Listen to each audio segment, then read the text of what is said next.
Je m'interroge ce jour sur la question du mépris de l'État vis-à-vis du patronat dans ce pays. Est-ce que le Cameroun compte véritablement un patronat digne de ce nom? Un patronat qui a voix, un patronat qui peut prendre la parole et décider d'une certaine orientation économique dans ce pays? Comment comprendre le fait pour le chef de l'État d'ignorer constamment et de façon permanente le patronat camerounais? Trop c'est trop, dira-t-on dans d'autres pays, mais au Cameroun, on vit sous une curiosité planétaire. Pourtant, l'on sait qu'aux premières heures, dans ce pays, le précédent chef de l'État marchait avec dans ses bagages ses opérateurs économiques. Oui, disons-le, Amadou Ahidjo ne faisait jamais un pas sans ses opérateurs économiques. Il ne marchait pas et surtout suivait la politique des plans quinquennaux qui demandait à ce que certains opérateurs et ce que certains hommes d'affaires de poigne soient en point, soient bien positionnés pour accompagner le Cameroun vers l'émergence, suivant les principes de ces plans quinquennaux. Combien d'hommes d'affaires ont été fabriqués en 40 ans de règne? Telle peut être la question qu'on serait appelé à se poser. Comment comprendre qu'on compte plus de fonctionnaires, ministres, milliardaires que des opérateurs économiques?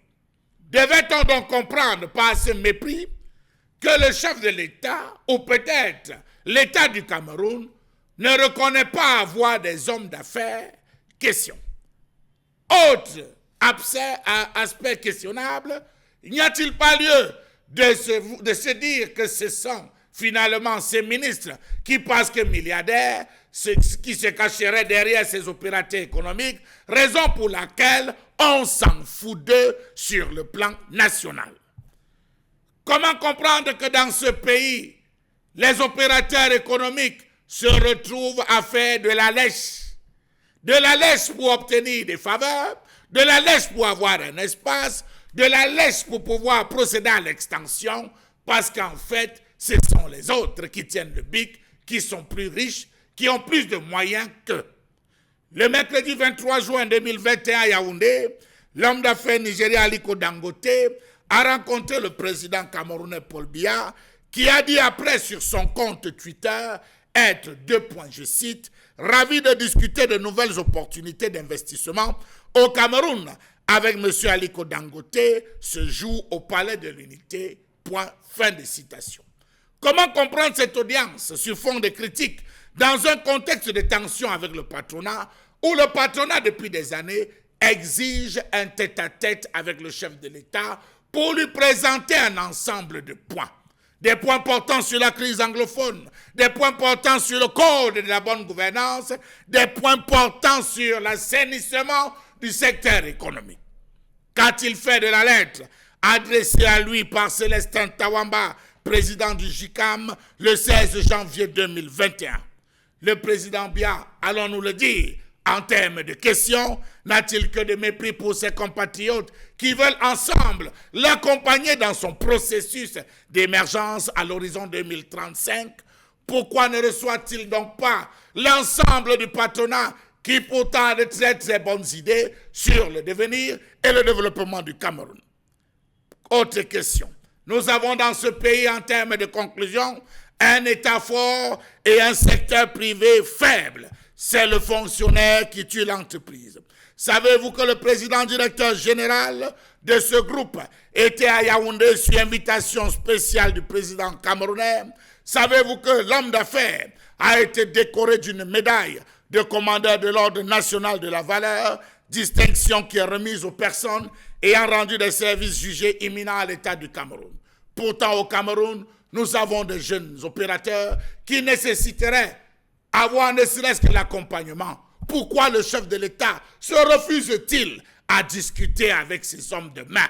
On se rappelle que pour un voyage En Chine, où il devait être accompagné par plusieurs opérateurs économiques, tous étant prêts pour ce voyage, à la dernière minute, on a annulé, c'était la fin du leur, jusqu'à ce jour, plus rien. Comment comprendre cette méprise au moment lorsqu'on sait que les contributions du secteur privé représentent près de 70% du volume des recettes fiscales de notre pays? En 2019, ces contributions couvraient déjà près de 40% du budget de l'État. Ces quelques indicateurs montrent le poids du secteur privé dans la production de la richesse nationale. C'est aussi l'expression du rôle significatif que les entreprises privées peuvent jouer dans le processus de reconstitution ou de reconstruction des régions sinistrées de notre pays. Comment comprendre cette méprise lorsqu'on se souvient qu'en octobre 1997, lors de son passage à Douala, pendant la campagne présidentielle, il avait dit et il avait fait la promesse de travailler avec les opérateurs économiques main dans la main. Il avait dit 2 points, je cite, « Permettez-moi à cet égard de vous dire que j'ai décidé de tout mettre en œuvre pour qu'en fin de siècle, Douala s'affirme et devienne le plus grand pôle des affaires au Cameroun et en Afrique centrale. » On avait reçu alors des applaudissements. Il avait dit, « J'entends faire de la place de Douala un pôle d'attraction des capitaux et d'expertise d'origine variée afin de donner une impulsion nouvelle et décisive à notre économie. J'invite donc les opérateurs économiques à se rallier à la cause nationale pour développer le Cameroun. » Depuis 1997, avez-vous simplement reçu un seul opérateur économique? Rappelons-nous qu'en mars 2009, le président camerounais Paul Biya a eu à rencontrer les opérateurs économiques français en France pour une visite de travail. Rappelons-nous que le mercredi 30 octobre 2019, le président Paul Biya a reçu des opérateurs économiques suisses au Palais de l'Unité. Rappelons-nous que Tony Elumelu avait déjà suggéré à Paul Biya qu'il aurait aimé voir un homme d'affaires camerounais assis à sa place à lui. Tony Elumelu, c'était aux côtés du président Paul Biya. Jusqu'à ce jour, on rencontre les autres, on discute avec les autres, tandis qu'on crache sur les siens, on crache sur ses compatriotes.